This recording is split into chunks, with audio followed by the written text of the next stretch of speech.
Welcome, everyone, to the Special Education Inner Circle podcast. I'm your host, Catherine Witcher, and today we're going to start talking about this messy back to school season that is going to happen.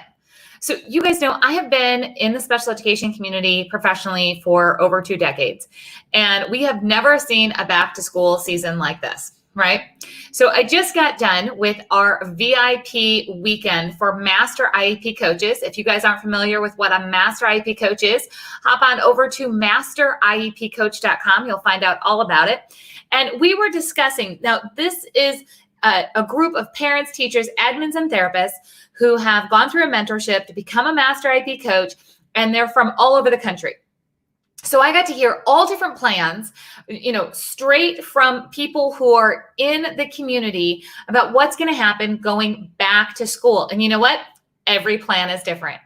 Every plan is just a little bit more confusing than the next, right? So as I'm working with Master IEP coaches and I'm sharing with them what needs to happen as we go back to school, by no means am I saying that I have all the answers for what's supposed to happen in the back to school season because I've been through this before. No, because nobody's been through this before. So all of the solutions that are coming about for this back to school season are really based on our best educated guess. Now, that being said, there are some things that have not changed, and we can focus there to help build some stability and some focus for what we need to do next. Our IEP process has not changed. The purpose of an IEP has not changed. In fact, I haven't shared it here in a little while of the purpose of an IEP, so let's just go through that real quick. Most people know that the purpose of an IEP is to provide a free and appropriate public education. And that's where the gray area of appropriate really causes tense and stress. However, there's the next line in that purpose and findings of ideal law that is governing our special education paperwork and system and services. It says to meet a child's unique needs. That's where it comes into individualizing things. But it also says, and this is my favorite part, to prepare a child for further education, employment, and independent living. And that's where we can really focus as we move into this fall, messy, back to school year, that we can focus on what are we going to do that's going to have long-term good impact for a child. Now, to do that, we have to really start breaking things down very small. So I've got 3 steps for you today on what you can do to help with this messy back to school season. The first thing is that you need to really decide the top 3 priorities for your child, or if you're a teacher and you're here, an admin, for your students, for each individual student, what are the top 3 priorities? Now, inside of an IEP, there are dozens of things that can get done, right? Should get done, need to get done. However, what are the top 3? Remember, I'm not talking about what are you going to do for the first month of school? What are you going to do for the first 90 days of school? What are you going to do for, the whole school year? No, I'm looking at the first week. We have to start really small. This feels really overwhelming, doesn't it? I mean, I'm a mom. I know this feeling of just being overwhelmed and having to make a lot of decisions, and they feel like really big decisions, and they feel like long-term decisions. But if we've learned anything over these past 5 months, it's that we need to truly focus on what we can control and what we can make a choice in. And we have to do this with the perspective of we're making a decision for what's right now. And chances are the information is going to change sooner than later, because that's just been the trend and we don't see that changing. So what do you need to focus on the first week? What are the first 3 things? Now, for some kids, that's going to be academics. For some, it's going to be social emotional. For some, it's going to be communication. For some, it's going to be just getting to know the new routines. For some, it's going to be rebuilding trust. There's going to be a lot of different ways that we can focus. And I don't want you to focus on it as a big picture. Well, yes, my child needs communication. No, like what's one piece of their communication that deficit that has been having a huge negative impact during all of this stuff happening, that we can work on that first week of school to get focused in that area of communication. That doesn't mean pick the hardest thing. It might be the most simple thing. But I need you to really focus on 3 things. I also need you not to assume that everybody else knows what those 3 things are. So as a parent, you might be thinking, you know what? I just want to make sure my child's okay. I want to make sure they understand the new rules at school.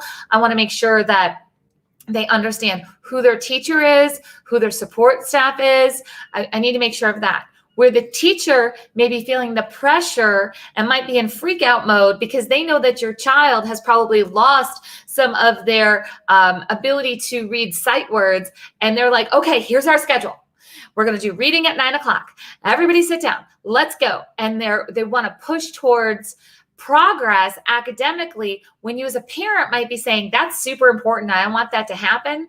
And maybe week 2, week 3, week 4, I'm good with that. But right now, my child is going to need help trusting this whole system, because one day they went to school last year and then the next day they didn't, and they haven't gone back for a really long time. So what are those 3 priorities? Now, some kids are like, yes, I'm going back, and this is my teacher, and this is my support staff, and trust isn't going to be an issue. They're just happy to go back. They're excited to be with their friends. So they can jump right into something like, okay, priority. Let's get some baseline data in math, because we haven't worked on math. Math is not something that they were motivated to do at home. It became a struggle.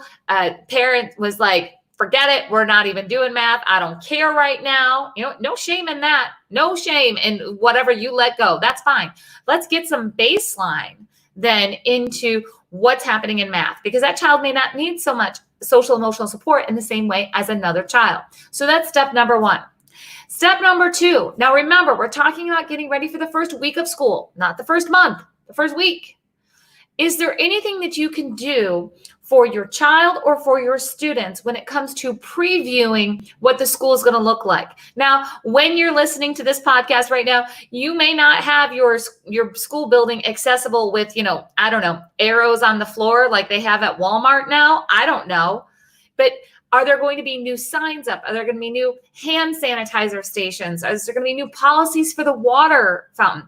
Now, remember, in special education, we have spent years teaching a child how to greet appropriately, how to use the water fountain appropriately, how to stand in line close to their friends, all lined up appropriately. Basically, we're breaking all of those rules that we've been teaching for a very long time. So is there anything that we can do, maybe even some video modeling, a video tour? Come on, we all know that there's virtual tours happening everywhere. I mean, we could have watched a virtual tour of the zoo, of the museum, of concerts. We can handle a virtual tour of the school. We need virtual tours of the school for many of our students who have IEPs to make sure that they have some type of visual kind of prep for what they're walking into. Because how many of you guys in the last few months have walked into somewhere and you're like, what is going on? I know my first experience when I went out and I was wearing a mask and I was around other people with masks. I'll be honest with you, I couldn't handle it. I turned around and I walked out. It was a lot. Guess what? Our students do not have the choice to turn around and walk out of school. I can, as an adult, when I'm uncomfortable in whatever's happening in the current environment, I can turn around and walk out. We don't have that option for students. They have to be there. So what are we going to do to preview and prep to help make this happen? Now, the third thing that we need to do to make sure that first week really works out well is to make sure that we have a plan for behavior management. Okay, that's what we might call it last year. Okay, there's still going to be behavior management plans, classroom management plans, motivators and rewards. But a really key conversation that you can have, and I'm going to tell you, if you as a parent, teacher, admin, or therapist, if you guys have this conversation with your team, it takes 1 or 2 emails, okay, to do this. You are going to be ahead of where you even think you are. Okay. Meaning like, I know you feel like I got all these things to do. I got all these different things that need to happen, but I'm telling you, ready for this one? Not only do you need to have this like classroom management, behavior management, all those plans are going to be in place, and you have motivators and rewards. And usually those are used to like get somebody to do something, or you reward like you did a great job or you tried your best. You need to know as a team what might work for a child to help them get through panic, anxiety, and stress of how different things are and how long they have been out of school. Things are going to be different, and they've been gone for a long time. There's going to be a lot of emotions, and we need to really communicate about how we can help a child calm down and then move through their day. Because I don't know any adult through this situation that hasn't felt that moment of, oh my gosh. Our students, our children, they're going to feel that too. They're not going to have the words to express it. We didn't have the words to express it. Clearly, we're getting better at it now because we're a few months into it. But what type of kind of calming, relaxing, just reassurance, again, to build back that trust, would your child or your student need in those moments to avoid the meltdown, shutdown to the point where, they can't come back, meaning like they're just shut down for the rest of the day? We don't want that. So have the conversation of, you know what? And if they're upset, now this motivator might be something like the iPad. Let's just say it's the iPad. Okay. And as a teacher, you probably limit the screen time. And they only get it for reward, or they only get it for this, they only get it for that. You know what? You might have to be flexible in how you use your calming, comforting, reassuring activities with your students to make sure that they can participate and be available to learn throughout the day, because they are not coming back as the same kids as when they left. We have all been through a ton of things.